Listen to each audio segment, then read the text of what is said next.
Entonces vamos a dar inicio a la reunión de hoy.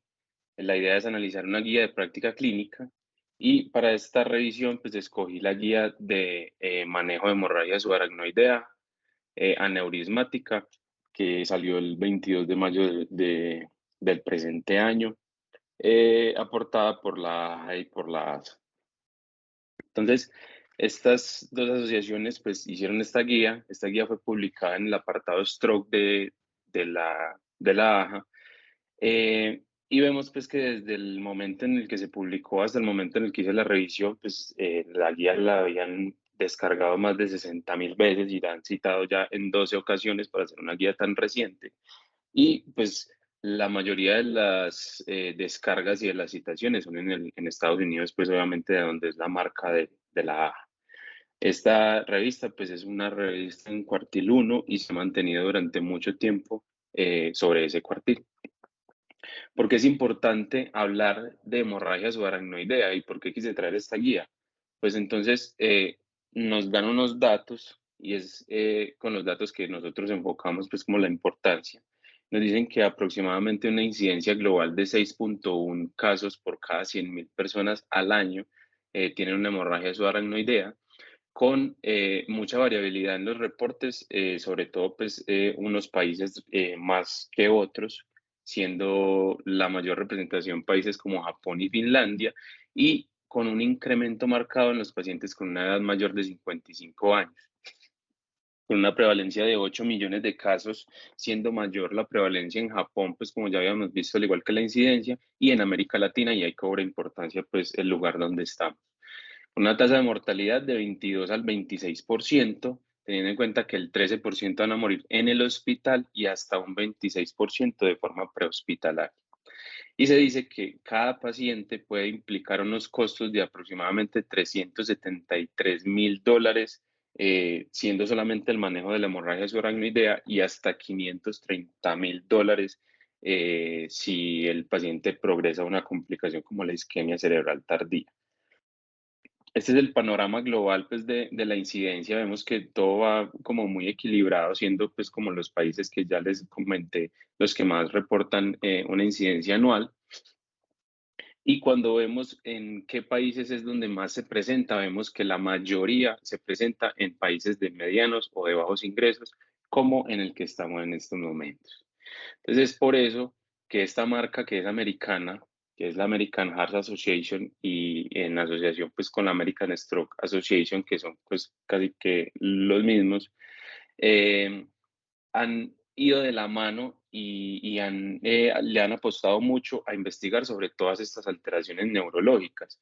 Y a través de los años nos han aportado varias publicaciones y varias guías asociadas con la hemorragia subaracnoidea. Pero cabe aclarar que desde el 2012 no teníamos una guía de hemorragia subaracnoidea aneurismática que nos guía pues como el tratamiento, el manejo.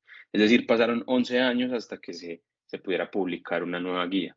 Pero eso no lo hicieron ellos solos, ellos juntaron un grupo grande de sociedades pues de la mayoría de especialistas en neurocrítico o neurología, y entre todas estas sociedades fue que conformaron un grupo grande para hacer todo lo que fue la revisión, para hacer las recomendaciones, para llegar a un acuerdo en recomendaciones y para hacer pues finalmente la publicación de la guía.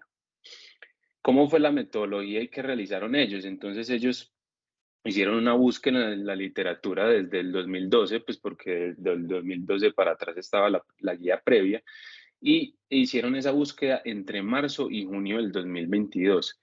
Pero ellos dijeron que lo que saliera o la evidencia que se encontrara después de julio del 2022 hasta enero del 2023, que era antes pues, de ellos publicar el estudio, también se iba a incorporar. Los estudios que ellos buscaron fue estudios que básicamente incluyeran o que pues, su objetivo fuera evaluar humanos y que fuera literatura en inglés, que estuviera publicada en revistas indexadas. Hicieron una búsqueda en Medline, PubMed, Cochrane y otras bibliotecas pues aisladas. Cabe aclarar que algunos, pues vemos que son marcas grandes, entonces muchos de los autores van a tener conflicto de intereses con algunas otras compañías. Entonces, en las partes donde había ese conflicto de intereses, no se excluía al que tuviera ese conflicto de interés para que no afectara pues la recomendación. Y tuvieron un acuerdo en las recomendaciones entre un 80 hasta un 100%, que es un porcentaje alto. ¿Quiénes integraron ese grupo de toda la guía? Entonces lo integraron especialistas en cuidado neurocrítico, neurólogos vasculares, cirujanos neurovasculares, neurointervencionistas, que podrían ser radiólogos, neurólogos o neurocirujanos, anestesiólogos, fisiatras, enfermeras de cuidado agudo y un fellow en entrenamiento, es decir, todos los que tuvieran que ver pues como con el manejo de estos pacientes. Y así llegan a unas recomendaciones que ellos las dividen, pues como básicamente se ha dividido con una clase de recomendación fuerte cuando el beneficio es marcadamente superior al riesgo, una clase 2 que se divide en clase 2A con un riesgo moderado que es razonable, pues que ellos recomiendan como razonable utilizarlo, y un clase 2B que es una recomendación leve que el beneficio es muy poco superior al riesgo o casi igual al riesgo. Clase 3 es definitivamente no hay beneficio, el beneficio es igual al riesgo, entonces nos recomiendan o dan una recomendación de no usarlo. Y el clase 3 que es una recomendación fuerte a favor de un daño hacia el paciente, es decir, que el riesgo es mucho mayor que el beneficio. Y asimismo el nivel o la calidad de la evidencia lo dividen en A, B y C. El nivel A cuando utilizan evidencia que incluye más de un RCT y que los RCT son de alta calidad, o metaanálisis que incluyan ese tipo de RCTs. El nivel B de estudios de ensayos clínicos que también tengan una evidencia moderada o metaanálisis que incluyan este tipo de ensayos clínicos. El nivel B, que no tiene ensayos clínicos, pero que tiene estudios con buena nivel de evidencia, si sean estudios observacionales o metaanálisis, pues que incluyen este tipo de estudios. El nivel C, cuando ya tenemos datos limitados o incluso también metaanálisis con estudios de datos limitados. Y el nivel, el último es el nivel pues ya de recomendación de expertos. Hay una aclaración que ellos hacen y es conforme a la validez externa de esta guía, y es que ellos nos dicen que la mayoría de las recomendaciones y la mayoría de donde sacaron toda la información tiene que ver con países de altos recursos o de altos ingresos, y que la población por lo general sería muy heterogénea de esos países. Entonces, extrapolarlo a un país de mediano o bajos recursos, pues puede perder validez en ese entorno. Entonces, ¿cómo se desarrollaron las recomendaciones? Las recomendaciones, básicamente, ellos nos hacen un resumen al principio, y es que debemos tener un cuidado continuo del paciente, tanto desde el ámbito prehospitalario como desde nosotros en el servicio de urgencias, como la hospitalización y el manejo quirúrgico, y después de que el paciente ya está en recuperación o que es dado de alta, deberíamos tener todas pues intervenciones claves en esas situaciones, y ir de la mano con la familia, que al final de cuentas pues van a ser como los cuidadores de estos pacientes. Entonces, para empezar directamente con las recomendaciones de la guía, entonces ellos las primeras recomendaciones que hacen es sobre la historia natural y el desenlace de la hemorragia subaracnoidea. La primera recomendación, clase 1, que nos hacen es que debemos seguir utilizando las escalas clínicas o las escalas de imagen, como ya conocemos la escala de la WFNS o la escala de Hunan-Hess, como escalas clínicas. La WFNS pues basada en el Glasgow, en la escala de coma de Glasgow, y la Hunan-Hess según la sintomatología, yendo desde una cefalea leve hasta un estado pues de coma o de cerebración.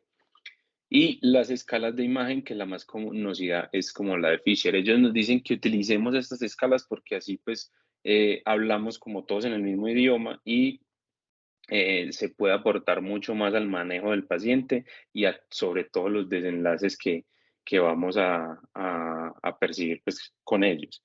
Entonces, es necesario de que sigamos clasificando a los pacientes con este tipo de escalas.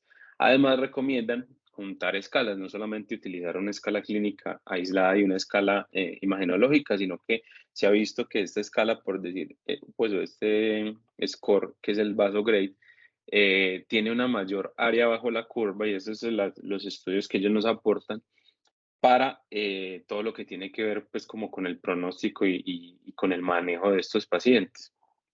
Y es una escala que básicamente incluye el WNF, el FNS y la escala de Fisher. Entonces, combinar esas escalas pues, va a dar mayor sensibilidad y especificidad con el manejo de estos pacientes. Entonces, no quedarnos solo con una, sino incluir varios. Otra de las recomendaciones es en esos pacientes que tienen una hemorragia subaracnoidea eh, grave, pues, o mayor, que ellos la definen pues como un ANGES de 4 o 5, o una escala de Fisher de mayor de 4, pues de 3 o 4.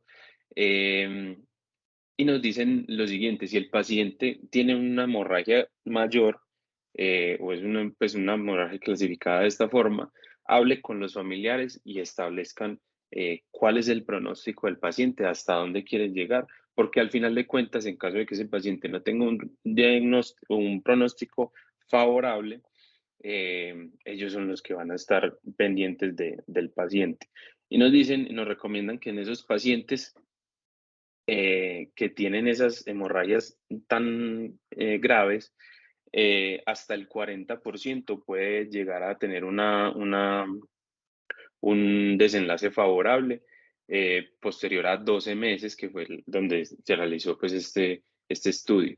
Y con respecto a los pacientes de edad avanzada, también se pueden beneficiar de ese manejo del aneurisma en caso de que sea necesario, y esto viene de este estudio, que es el estudio BRAD, que documentó de que aproximadamente el 42% de los pacientes que eran, pues, que eran mayores de 65 años y que tenían una hemorragia pues, grave, como un ANGES mayor de 3, tenían un Bartel mayor de 80 a los 6 años, ese 42%. Entonces nosotros es decirle al paciente, a los familiares, hablar con ellos y obviamente pues tomar una decisión en conjunto y obviamente con el grupo de neurocirugía, porque se ha visto pues que no es del todo que esos pacientes no vayan a tener un buen desenlace neurológico, sino que hasta un 40-42% pueden desarrollar un buen desenlace. Otra recomendación, y es que definitivamente los pacientes que ya tienen ausencia total o parcial del reflejo del tallo, que no tienen respuesta a estímulos, que tienen un ACV isquémico extenso en la tomografía, que tienen un edema cerebral global que es compatible con una lesión cerebral anóxica, primero que todo, ellos nos recomiendan descartar otras causas que hagan pues, que ese deterioro clínico sea peor, como convulsiones, hidrocefalia, anomalías electrolíticas, sobre todo las disnatremias, estatus epiléptico o estados de hipotermia. Cuando yo ya he descartado todo eso y aún así el paciente persiste con esos síntomas o con esos signos, a la tomografía, pues no es, pues ellos lo recomiendan como no beneficioso para hacerle el manejo, pues, del abordaje de la corrección del aneurisma. No hay beneficio en abordar esos pacientes que ya están, pues, como con esa complicación tan severa. Con respecto a la presentación clínica y al diagnóstico, pues ellos son enfáticos en recomendar una recomendación clase 1, y es que la cefalea de inicio rápido, la cefalea en trueno, la cefalea centinela, se puede presentar hasta en un 10 o un 43% de los pacientes, y es el síntoma que, pues como el síntoma cardinal clave y al que más le debemos prestar atención cuando llegan esos pacientes con esa cefalea que inicia fuerte o que progresa rápidamente y se vuelve pues como la peor cefalea de la vida. Estos pacientes no deberían salir del algoritmo diagnóstico tan fácilmente, sino que deberíamos incluirlos. Si esos pacientes pues que llegan con esa cefalea al servicio de urgencias y aparte tienen algún tipo de manifestación neurológica, deberíamos optar por hacer dos estudios. Y ellos acá nos recomiendan dos estudios claves, que es la tomografía de cráneo simple, que debería ser mandatoria, obligatoria en todos esos pacientes.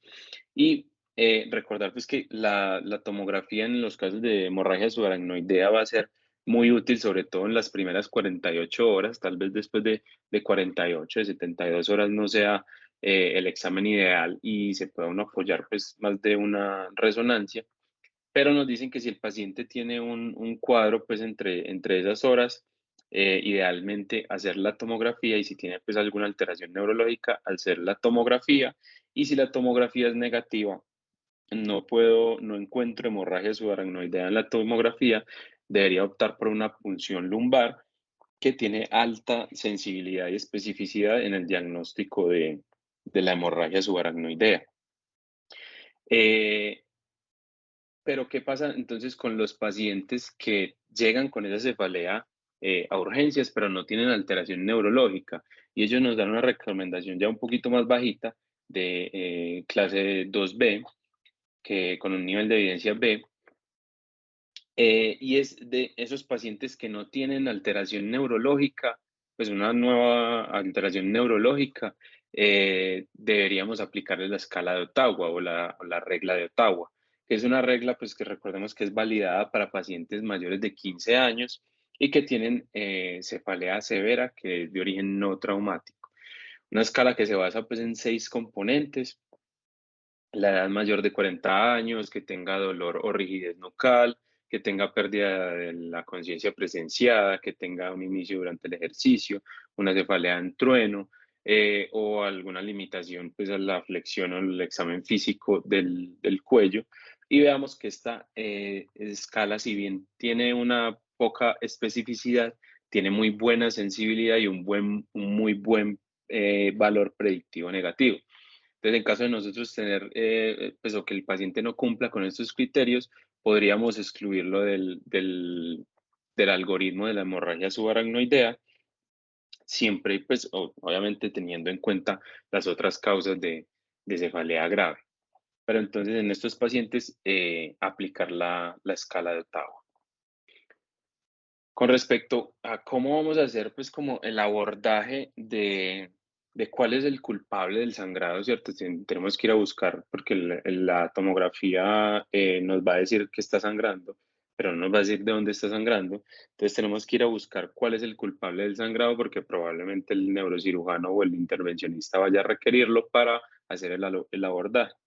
Nos dicen que el gol estándar definitivamente es la arteriografía, porque nos va a ayudar a determinar de una forma muy clara la anatomía neurovascular, nos puede diferenciar bien la geometría del aneurisma, incluso aneurismas pequeños por debajo de 3 milímetros, y ayuda mucho al personal quirúrgico para hacer la toma de decisiones de cómo va a ser el abordaje. Pero la guía resalta otro estudio que es muy disponible, rápidamente asequible y con resultados pues rápidos, que es la angiotomografía, que nos dice que puede alcanzar una sensibilidad muy equiparable incluso con la arteriografía de hasta 97.2%, pero que cuando tenemos aneurismas muy pequeños, menores de 3 milímetros o algunas otras lesiones vasculares, se puede disminuir esa sensibilidad hasta el 61%. Entonces, esta recomendación es interesante porque en lugares o en sitios donde no tengan arteriografía, no tengan la disponibilidad de la arteriografía, una buena herramienta para ese diagnóstico definitivo sería la angiotomografía, que sería pues más disponible que la arteriografía, dependiendo del medio donde se encuentre.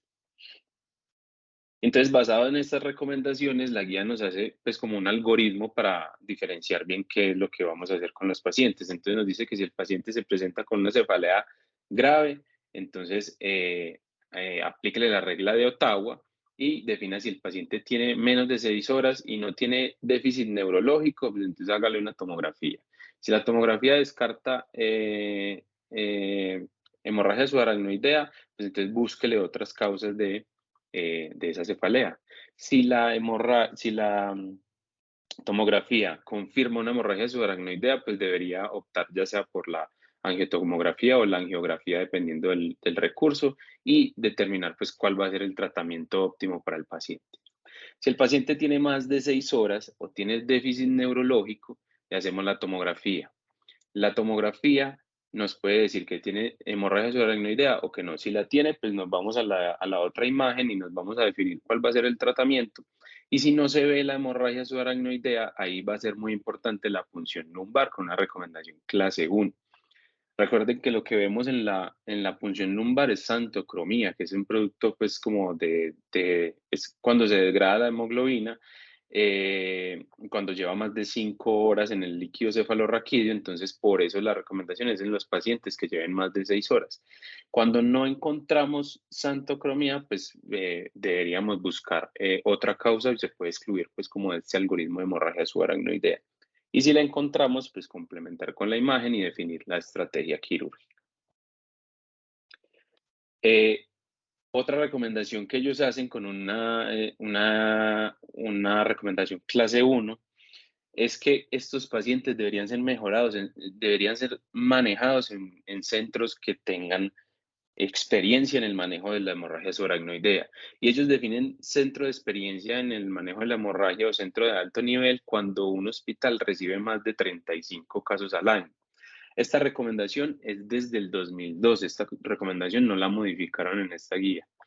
Pero se ha visto que entre mayor sean los casos que atiende un hospital y más disponibilidad, pues obviamente de todos los recursos, mejor les va a los pacientes.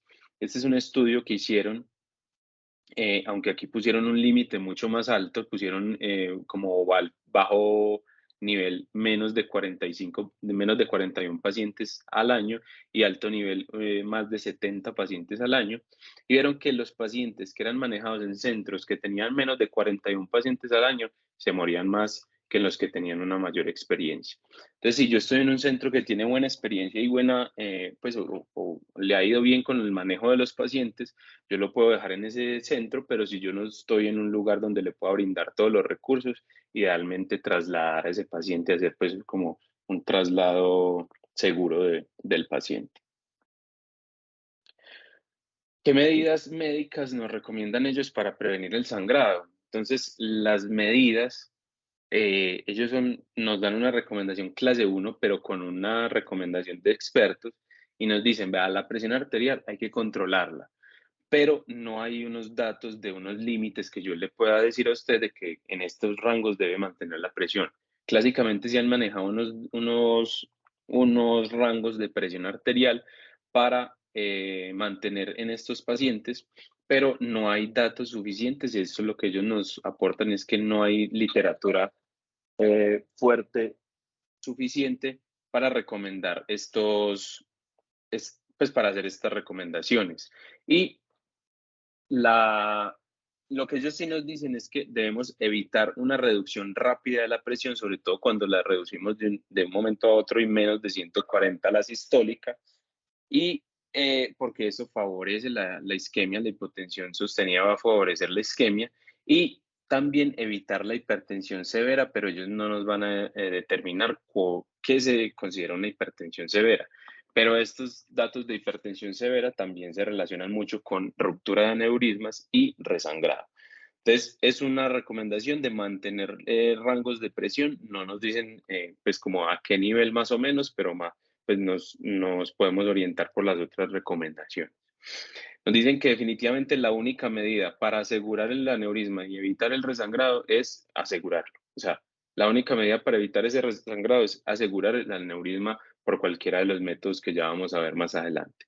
Y una recomendación que tiene un cambio significativo con respecto a las otras recomendaciones previas, y es que antes se usaban los antifirinolíticos como el ácido tranexámico en esos pacientes que probablemente no se iban a intervenir de una forma temprana.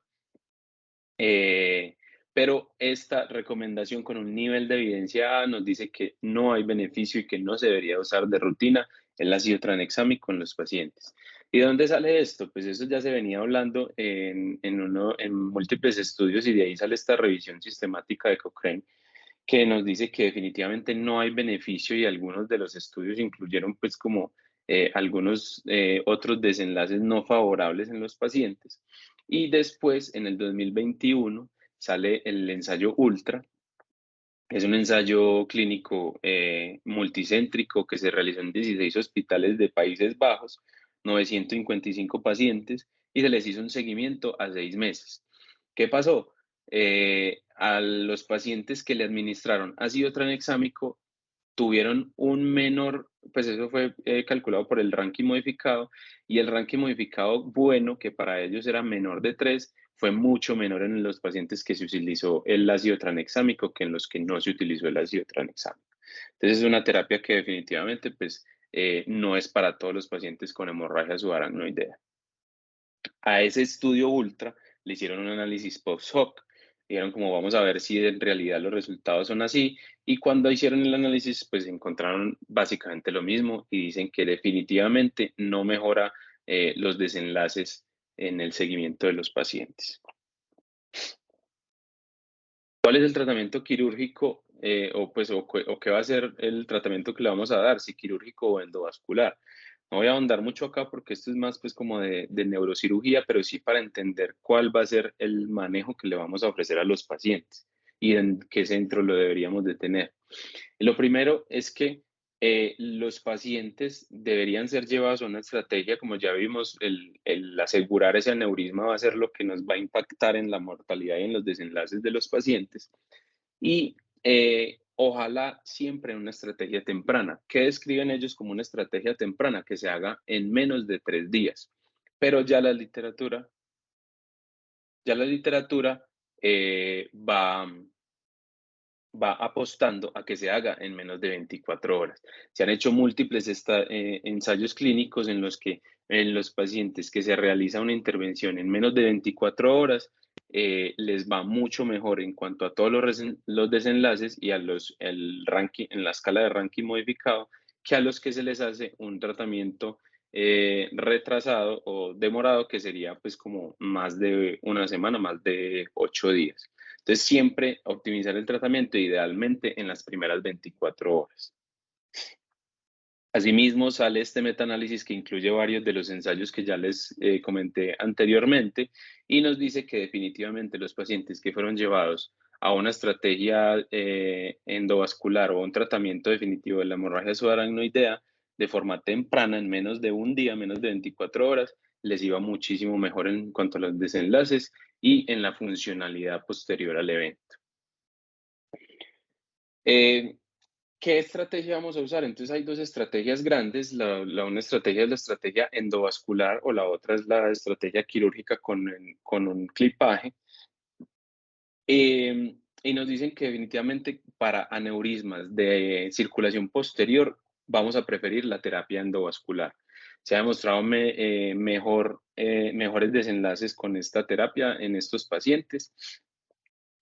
Eh, Cuando ya tenemos un aneurisma roto y que aparte de eso tiene un hematoma intracerebral y que ese hematoma tiene indicación quirúrgica, idealmente preferimos hacer una craneotomía. Craneotomía para hacer drenaje del hematoma que está, pues que se generó en el paciente y hacer clipaje del aneurisma.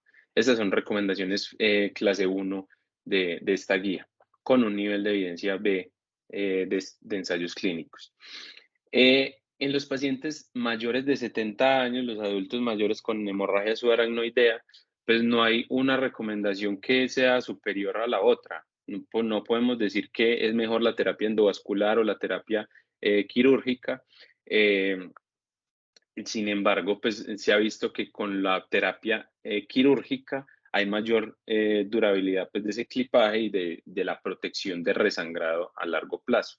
Y esto es una indicación clase 2B en los pacientes menores de 40 años. Entonces, en esos pacientes menores de 40 años, preferir, pues por longevidad, preferir el uso de la terapia quirúrgica con clipaje. ¿De dónde sale esto? Entonces hay un ensayo clínico grande que es el ISAT, que es un ensayo multicéntrico en 42 centros de Europa y Reino Unido, incluyó 2.143 pacientes y lo que mostrábamos, no hubo beneficio en mortalidad con la terapia endovascular y demostró también que en los aneurismas rotos de arteria cerebral media, el clipaje fue mucho superior a la terapia endovascular. Sin embargo, ellos hacen énfasis y recomiendan pues como la lectura de esta revisión sistemática de Cochrane que muestra que hay una mayor independencia funcional al año de seguimiento en los pacientes que se hizo una terapia endovascular. Sin embargo, cuando le hacen el seguimiento a los 5 años, no hay diferencia entre la funcionalidad y la mortalidad de estos pacientes. Y esto es el ensayo pues, que describe lo del abordaje quirúrgico en los pacientes con un hematoma que tienen indicación quirúrgica. Los pacientes, es un ensayo pequeño, 30 pacientes, 15 que operaron y 15 que no operaron, y los 15 que operaron se murió el 27%. Los que no operaron se murió hasta un 80%. Entonces veamos que la mortalidad es significativamente alta. ¿Cómo vamos a manejar las complicaciones? Entonces, las complicaciones, principales complicaciones son complicaciones pulmonares. Los pacientes pueden desarrollar falla respiratoria, pueden desarrollar neumonía asociada al cuidado de la salud, pueden desarrollar síndrome de dificultad respiratoria. Y se dice que estas complicaciones tienen una incidencia entre 3.6 y el 27% en los primeros 7 días. ¿Qué podemos hacer para evitar sobre todo la neumonía y las otras complicaciones? Reducir el tiempo de ventilación mecánica en el que está expuesto el paciente, ojalá pues optimizando todas las otras terapias que el paciente requiera. Y siempre hubo un debate pues, sobre las maniobras de reclutamiento en el paciente con una falla respiratoria y una hipoxemia refractaria, y es porque se creía que esos cambios de posición o esos aumentos en las presiones ventilatorias aumentaban la presión intracraniana y llevaban a peores desenlaces y más tasas de isquemia cerebral tardía. Y según estos estudios pues, que ellos nos citan ahí en las guías, se ve que el efecto sobre la presión intracraniana no es un efecto grande, no es un efecto significativo y sí mejora mucho la recuperación de la hipoxemia en los pacientes y eso hace pues que se saquen más rápido de la ventilación mecánica invasiva y evitar pues el resto de las complicaciones. Entonces sí podemos utilizar esas maniobras de reclutamiento, obviamente en los pacientes que tengan la indicación. Cuanto al volumen intravascular, una recomendación que había antes era acerca de la hipervolemia en estos pacientes. Los pacientes pueden tener complicaciones como diabetes insípida, un cerebro perdedor de sal.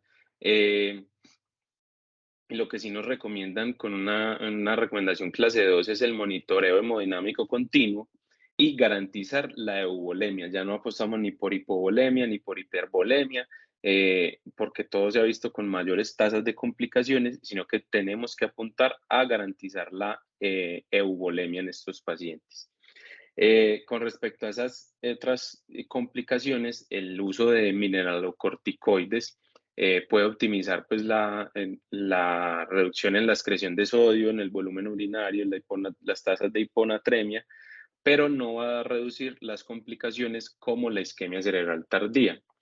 Esto sale de varios ensayos que se ha utilizado pues, el uso de esteroides con ese fin y se ha visto que la fluorocortisona tiene menos efectos adversos que la hidrocortisona y es más efectiva pues, en esta terapia. Entonces es una opción pues, que se podría utilizar. Y definitivamente una recomendación de daño es que la hipervolemia en estos pacientes es más asociada a morbilidad, más asociada a complicaciones y más asociada a un peor desenlace neurológico. Estos son los estudios. El primero, pues el que evaluó que no hay impacto, es una revisión sistemática con 3 ensayos clínicos. No hay impacto en los desenlaces de mantener el paciente con una hipervolemia y al contrario, aumenta el riesgo de complicaciones de los pacientes con un RR de 1.8. Y ese es el estudio que les mencionaba de los corticosteroides, siendo el preferido la fluorocortisona. Esto es un ensayo, esto es un metaanálisis con 7 estudios observacionales. Entonces, había una recomendación previa que era la terapia triple H, que consistía en hipervolemia, hipertensión y hemodilución, y ya vimos pues que ninguna de estas 3 es una diana terapéutica en el manejo de estos pacientes. Ya se recomienda pues una recomendación de daño en contra del paciente y según este estudio que nos plantean acá, un ensayo clínico, nos dicen que los pacientes que fueron manejados con terapia triple H presentaron más isquemia cerebral tardía, que es como la complicación más grave y la más temida en la hemorragia subaracnoidea, que los pacientes que no se les manejó con esta estrategia. Entonces, garantizar la hipovolemia en los pacientes, la euvolemia, perdón, en los pacientes, las cifras de tensión arterial, pues mantenerlas reguladas, y la hemodilución, pues no se ha demostrado mejoría. Otras complicaciones que ellos pueden presentar son las trombosis, los tromboembolismos venosos, y se dice que hasta un 4 a un 24% de los pacientes pueden presentar estas complicaciones. Y previamente se tenía muy como excluido el uso de la enoxaparina por el alto riesgo de ese resangrado, pero ya se demostró a base, pues, de ensayos clínicos, que el uso de una profilaxis con enoxaparina, como comúnmente la utilizamos, de 40 miligramos subcutáneos cada 24 horas, va a disminuir la tasa de todos esos eventos tromboembólicos, y no va a aumentar en los pacientes el resangrado en los pacientes. Se había descrito una estrategia de iniciar después de las 24 horas, pero ya los ensayos apuntan a que incluso se puede administrar desde las primeras 24 horas sin impacto en el resangrado y con menores tasas de tromboembolismo venoso. La hiperglicemia, hay una discrepancia ahí, es porque ellos dicen que no está claro bien qué es lo que pasa con la hiperglicemia.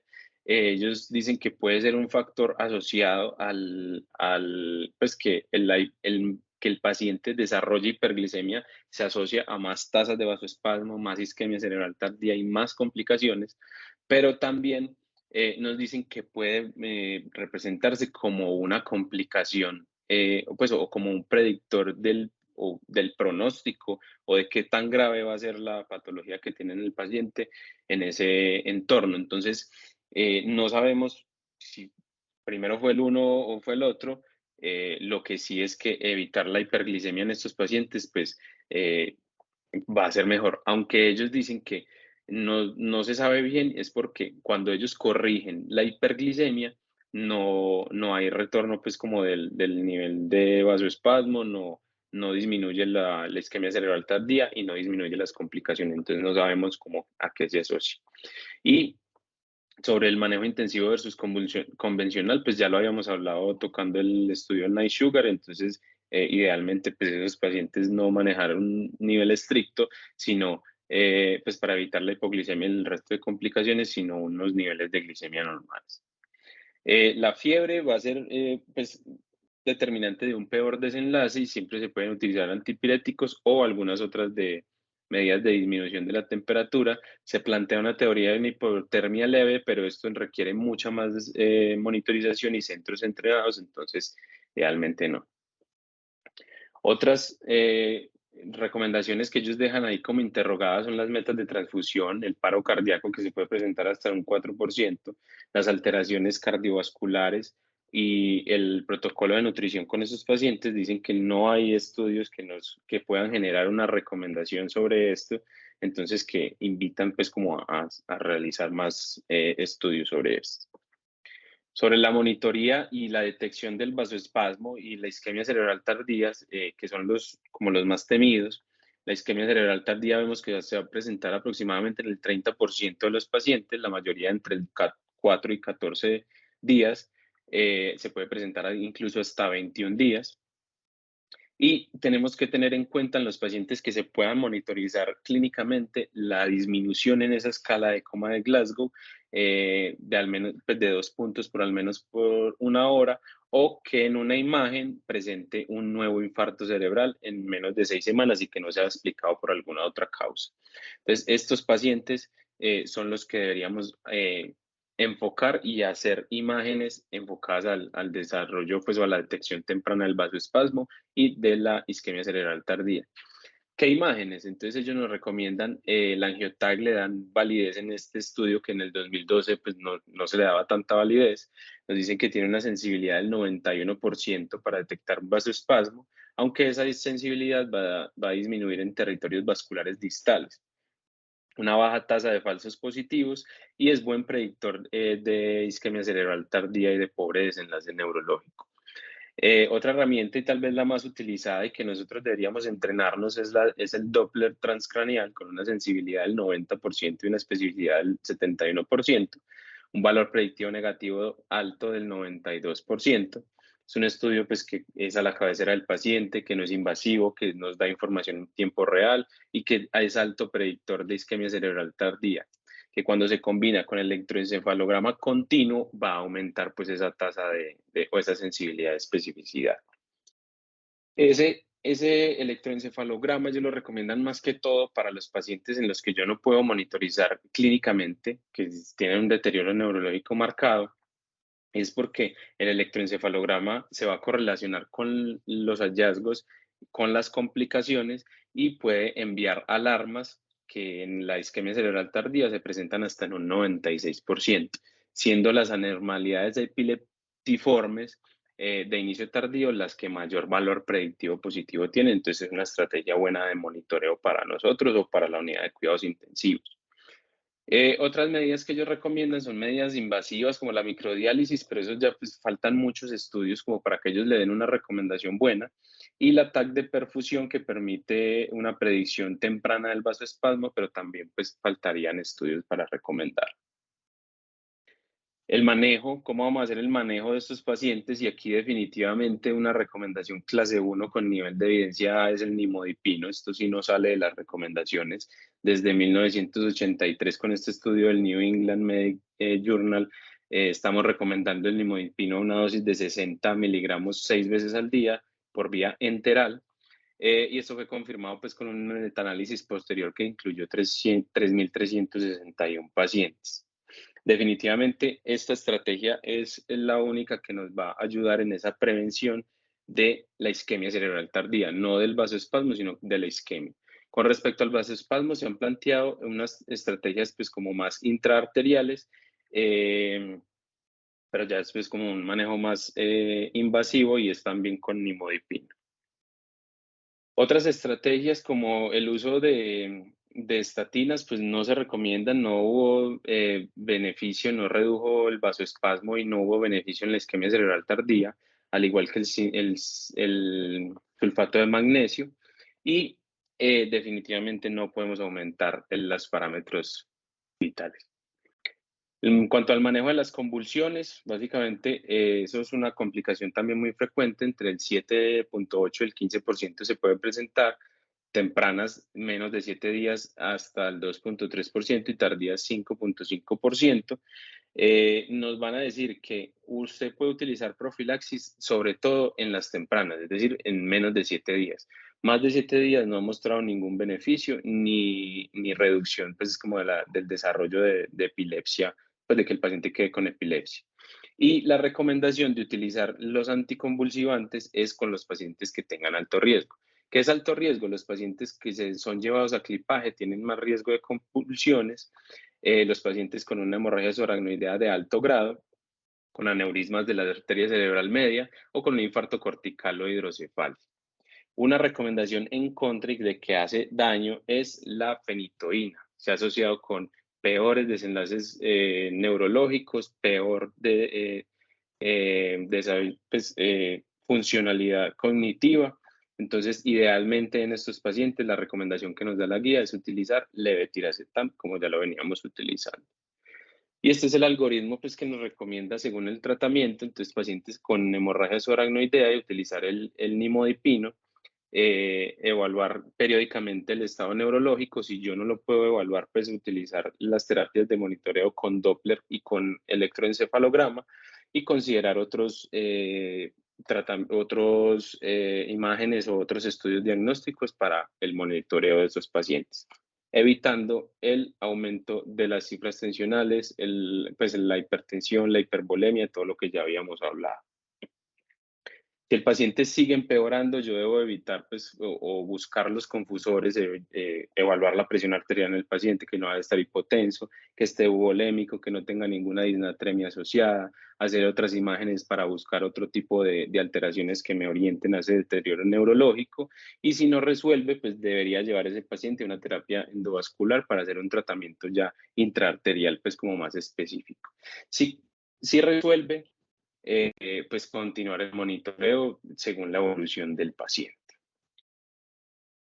Entonces, como para darle fin a la charla y para hacer la evaluación de la guía, utilicé esta estrategia, que es la estrategia AGRI.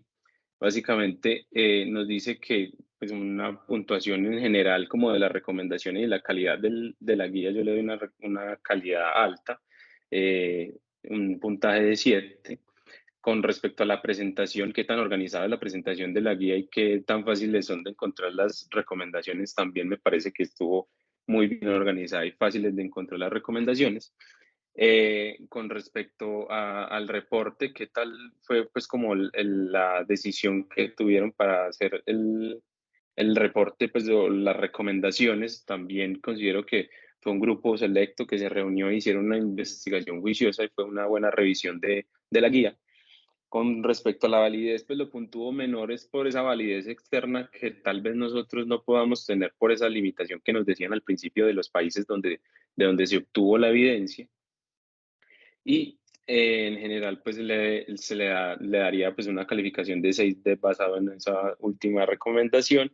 Y nos dicen si recomendaría la guía, pues yo sí recomendaría la guía y si la utilizaría en mi actuar diario, definitivamente sí la utilizaría como herramienta para orientarme a ese abordaje, ese diagnóstico y manejo de estos pacientes. Eso era todo lo que les traía por el día de hoy. Muchas gracias.